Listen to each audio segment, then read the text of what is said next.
결국에는 윤석열이 거부를 하면 장관이 거부를 하면 결국에는 거부를 하면서도 사퇴를 안 해.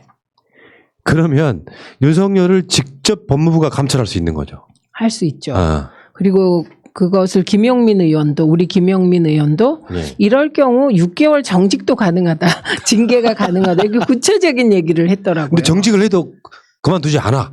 그렇죠. 정말 골치 아파지겠는데요? 안 골치 아파요. 네. 그냥 그걸 하나의 과정으로 이해하면 돼요. 네. 그러니까 우리가 예전에는 예를 들면 법무부 장관과 검찰총장이 갈등이 생겼어요. 언론식으로 표현하면. 예. 근데 그 내용을 들여다보면 법무부 장관의 합법적 지위를 검찰총장에 대한 지위를 검찰총장이 거부해요. 예. 이런 사안이 과거에는 있기가 어려운 거예요. 예. 민주정부에서만 있어요, 예. 이게. 예. 그런데 지난 10년 동안 보수정부에서 다시 검사들과 권력이 서로 길들였겠죠? 예. 그러니까 이 상황에서 충돌이 생기는 건 당연한 것이죠.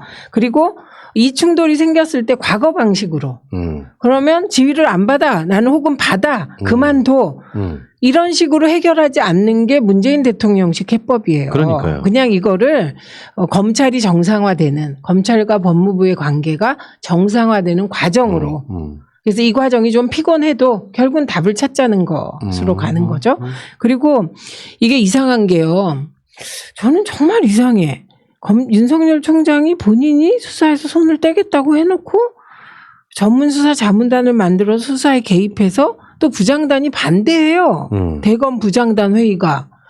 그러니까 대검 부장단 회의를 또 패스하고 과장급 정도의 검사들을 모아서 전문수사 자문단을 구성해요. 그 법무부 장관의 지위는 아주 상식적이에요. 전문수사 자문단 그거 하지 마라. 그리고 수사는 검사에게 맡겨라. 이게 윤석열 총장의 지론 아닙니까? 그래서 서울중앙지검 형사 일부 수사팀에게 수사를 맡겨라. 이게 윤석열 총장의 지론을 그대로 얘기해 준 거 아닌가요? 그렇죠. 윤석열의 말은 윤석열 말로. 네, 윤적윤. 그러니까. 아까 김용민 의원 이야기했는데 네. 더 재밌는 거 이거예요. 징계 받고 나서 사퇴하면 변호사 기업도 어려울 수 있다. 아니 거기까지 가겠습니까만. 그렇게 가면 안 되고 저는 이런 생각이 있습니다. 우리 김용민 의원이 검사가 그만두면 징계 안 받고 그냥 그만둬도 3년은 변호사 개업 못하게 막아야 된다고 생각해요. 아 그런 법이 만약에 발의되면 난리 나겠네. 그런 거 발의해야 김용민 의원이지. 지금 최근에 곽상도의 그거잖아요. 재산이 갑자기 부는 예금이 뭐 막 20억 이렇게 되는 이유는 그냥 추천한 게 보건데 변호사 개업하고 정관예우 받은 거 아닙니까? 그러니까 정관예우가 그냥 상식으로 되어 있는 관행으로 되어 있는데 저는 현직 판사, 그 다음에 그 현직 검사, 그리고 현역 법사위 의원 이게 그만두고 나면 일정 기간 개업 못하게 해야 돼요. 변호사 그렇죠. 개업. 그렇다고 굶어 죽는 건 아닐 테니. 당연하죠. 저 국회의원 하시고 나면 되게 돈 좀 모으세요. 저 같은 바보. 왜냐면 무슨 후원회도 안 열고 출판 기념회도 안 하고 뭐 지금 내 가지고 이렇게 그러니까 책이나 좀 사주시자고요. 참. 저는 의도가 그런 건 아니었는데. 쉼 없이 걸어 촛불을 만났는데 지금 촛불을 만났는데 쉼 없이 걸었던 윤석열이 앞에 딱 서 있어가지고 딱지가 나서 진짜. 그러니까 요거는요 그 윤석열이라고 하는 사람이 자기 똥꼬집인지 뭔지는 모르나 사람이 저는 기본적으로 그렇게 생각해요. 거의 거짓골 된 사람을 대통령이 나름대로 신임해서 당신이란 사람이 조국을 수사하라는 의미로 시켜준 건 아니고. 그러니까 조국을 정상화시키라고 대한민국을. 대한민국 조국. 네, 대한민국 법 집행을 정의에 맞게 하라고 시켰더니 갑자기 조국을.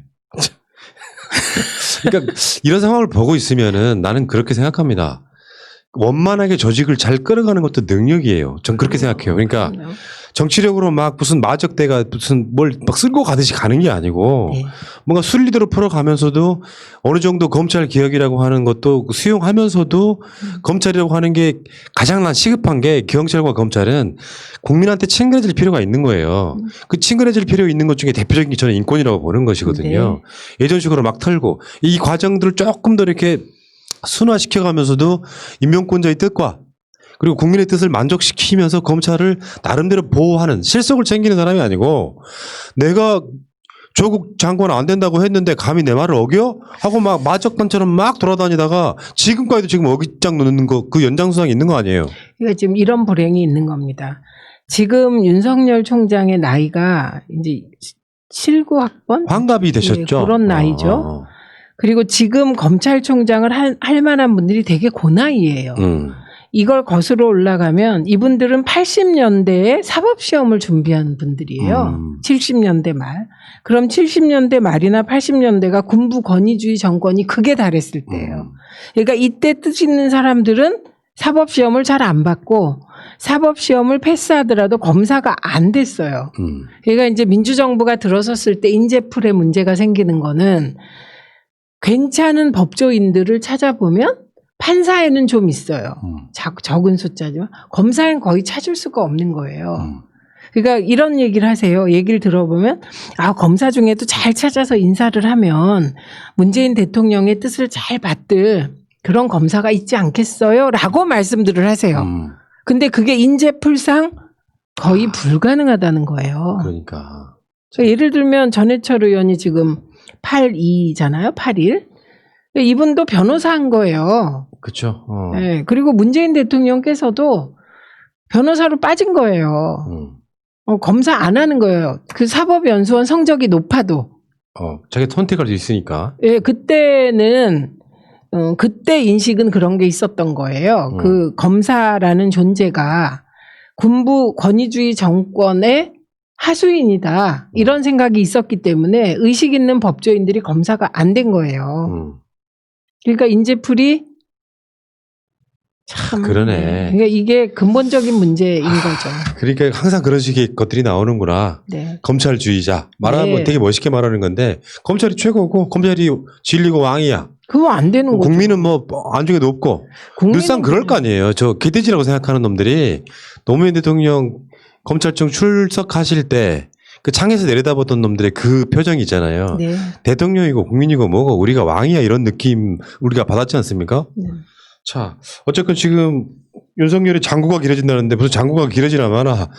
아니 길어지는 게 그게 이게 법무부 장관과 검찰총장 사이에 예. 검찰총장이 장고하고 이게 이슈가 되는 건 이상한 말이 안 거고 되는 거죠. 오히려 법무부 장관이 지시 불이행이잖아 그냥. 그건 그런 거고 법무부 장관이 윤석열 총장에 대해서 어떻게 지휘할까 고민을 할 수는 있는 거예요.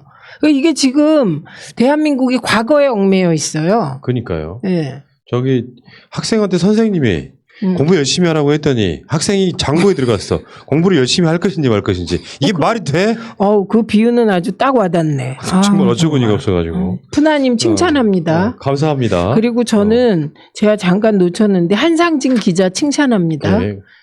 푸나님 기억하시죠? 네. 우리가 뉴스타파가 윤석열 총장 내정자 아이고, 미안해요. 청문회 때 그죠? 그때 그 소윤이 등장하잖아요. 윤대진. 내 소윤의 형을 봐주기 위해서 정말 있을 수 없는 일을 하고 결국은 윤석열 총장이 내가 대진이 봐주기 위해서 뭐 이러저렇게 하겠다고 고백을 하거든요. 네. 그 보도를 밤 11시 넘어서 내보낸 데 대해서 지지자들이 많이 분노하셨죠. 그래서 우리도 왜 그 시점에 정무적 판단을 안 했느냐라고 잠깐 얘기한 거 기억하시죠? 저는 후회는 안 해요. 예를 들어서. 후회라기보다 미안해요. 그러니까 결과만 놓고 이야기하면 그렇지만 네. 실제로 문재인 대통령의 인사였기 때문에 그러면 그 시점에 윤석열을 검찰총장으로 앉혔다는 거에 대해서 반기를 들 사람이 우리 진영에 몇 사람이나 있었겠습니까? 맞아요. 그런데 돌아보면 그때도 소윤과 대윤의 끈끈한 의리가 형에게까지 이어진 거잖아요. 네. 그게 지금 한동훈 검사에 대한 윤석열 총장의 그런 정말 끈끈한 인간적인 그거가 좀 전 국민에게 갔으면 좋았을 텐데 그 단면을 이미 그때 보여줬던 거고 한상진 기자는 그 자원외교 MB의 자원외교 문제점 관련하여 꾸준히 판 분이고요. 그래서 어쨌든 칭찬하고 죄송합니다. 당시에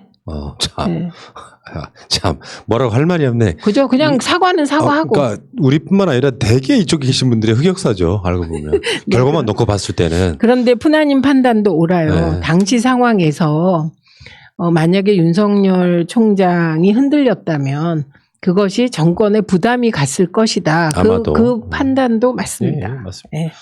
자, 이문정 검사가 한 말입니다. 윤석열은 현행법상 추미애 지휘에 이의 제기할 수 없다. 네. 당연한 거잖아요. 네. 여기 상식. 지금 이상하게 논란을 꽈는데 네. 다시 한번 간단하게 정리하고 이제 이 이야기는 그만할 텐데 뭐냐면 네. 검찰총장이 자기 측근에 관한 문제를 수사를 개입하려고 하는 문제. 이게 어마어마하게 엄중한 사건. 네. 이 사건에 대해서 그러니까 오죽했으면 사상 두 번째 법무부 장관의 수사 지휘가 나왔는데 여기에 대해서 총장이 그걸 받아들일 것인가 말 것인가라고 장고에 들어가는 것 자체가 있을 수 없는 일이라는 거예요. 그렇죠. 네. 네. 그러니까 장관의 지휘를 안 받을 거면 그냥 두는 것이 가장 합당한 것이고. 그러니까 여기 지금 검사장 간담회 발언 취합에 네. 본건은 검찰총장의 거취와 연계될 사안이 아니다. 이것들도 되게 골 때리는 겁니다. 그거 왜 넣나? 검사들이 이런 걸 집어넣고 말 거 할 문제가 아니잖아요. 그러니까 이거는 참 윤석열 총장도 사실은 이게 이런 것을 검사들이 했다는 거 50%는 그냥 전문 용어로. 그냥 찌질한 거예요. 이게 된 뭐 하자는 거죠. 짓이야 이게. 네. 그러니까 자기가 자기를 보호하기 위해서 사실은 부하들을 이용하는 느낌 들잖아요. 그리고 거기 위법 또는 부당이라고 표현한 부분도 얼마나 예. 그게 거시기 어처구니 합니까? 위법이면 법무부 장관에 대해서 법적 소송 예. 해보세요. 예. 결과가 어떻게 되나. 알겠습니다. 어쨌든 윤석열의 임기는 지금 흐르고 있습니다. 네.